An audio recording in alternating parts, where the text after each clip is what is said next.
Amis du net, bienvenue.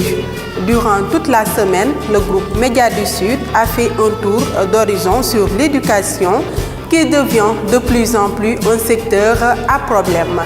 Et ceci, malgré les différents gouvernements qui se sont succédés au pouvoir depuis 15 ans, peinent toujours à trouver la solution miracle face à cette équation à multiples inconnus. Nous avons aussi parlé de la politique avec le mandat présidentiel.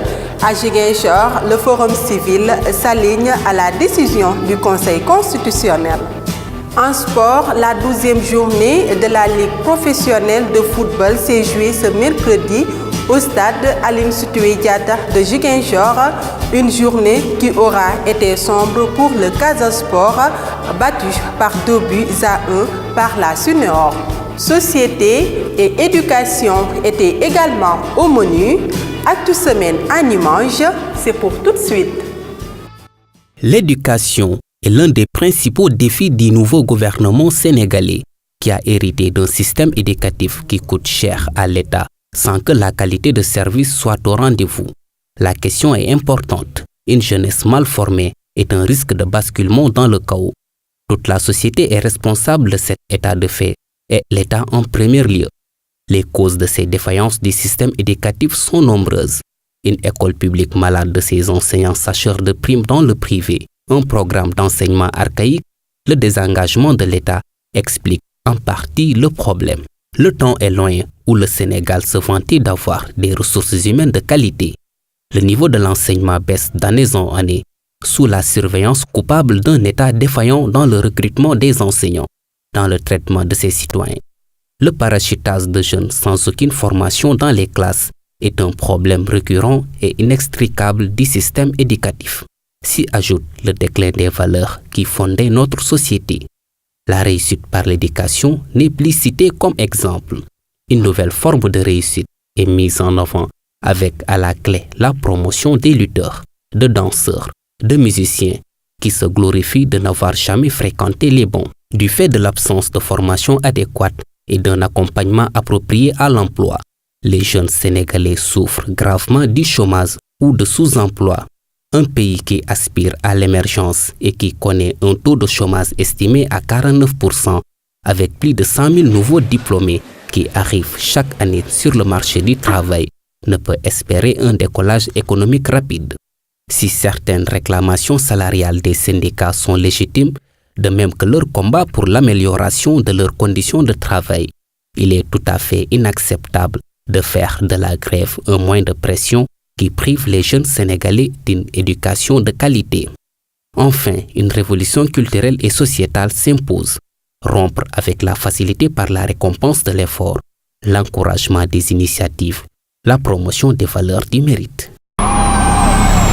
La plupart des gérants des restaurants prennent conscience que la sécurité alimentaire et la préparation hygiénique des aliments sont des exigences de base pour la santé de l'homme.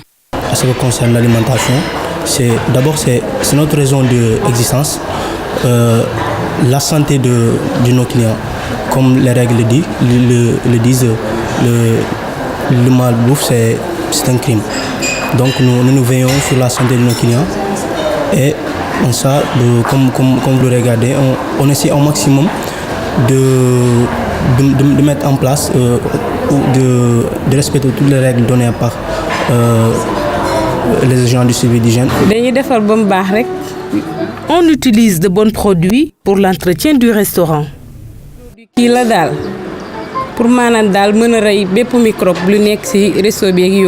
D'ailleurs, la qualité des repas guide le choix de fréquentation de beaucoup de personnes. Oui, personnellement, j'apprécie. Pour l'hygiène, c'est propre et on trouve chaque jour. Le resto est toujours propre et toujours bien présenté. Ces repas sont délicieux. De plus, l'endroit est propre et accueillant. L'importance de leur rôle dans l'alimentation de masse doit interpeller les détenteurs de restaurants. Ces derniers doivent veiller sur les conditions d'hygiène pour mieux prendre en charge la santé des hommes et des femmes, bref, des clients. Désormais, le président Macky Sall va continuer son mandat présidentiel jusqu'en 2019 Telle est la décision du Conseil constitutionnel. À Ziguinchor, le Forum civil est pour cette décision. Au terme de la loi, ce qu'il a dit est tout à fait juste. Mais les gens se focalisent sur sa promesse. Mais ce qu'il a dit par rapport à la réaction du Conseil constitutionnel, je suis tout à fait d'accord. Que par rapport à son mandat, il doit prendre fin en 2019. Et c'est ce que le Conseil constitutionnel l'a conseillé de faire. C'est la décision du Conseil constitutionnel.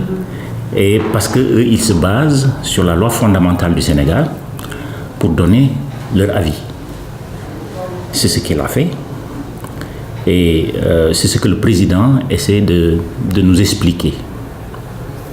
Selon toujours le Forum civil, le président Macky Sall devrait démissionner de son poste pour respecter sa promesse électorale. Par rapport à ses relations avec la population sénégalaise, pour éviter, comme on le dit bien, et tout le monde commence à le dire, le wah-wahet, ce serait de prendre une autre décision, qu'avant la fin de ce mandat-là, il puisse démissionner et permettre que le Sénégal puisse passer à une autre chose. En attendant le 20 mars 2016, date à laquelle on devrait organiser le référendum, le débat est posé à Ziguinchor comme partout d'ailleurs.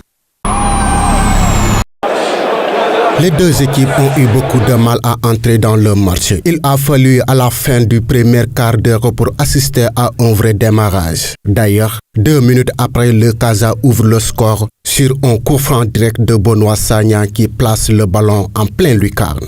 Le Casa mène alors par 1-0. Jusqu'à la fin de la première mi-temps, les Ziguinchorois dominent leur sujet, mais ils ne sont jamais arrivés à corser le score. Malheureusement pour eux, ils se feront rattraper suite à un penalty transformé à la 45e minute par Abdoulaye Diène. Les deux équipes rejoignent les vestiaires sur ce score de parité, 1 but partout.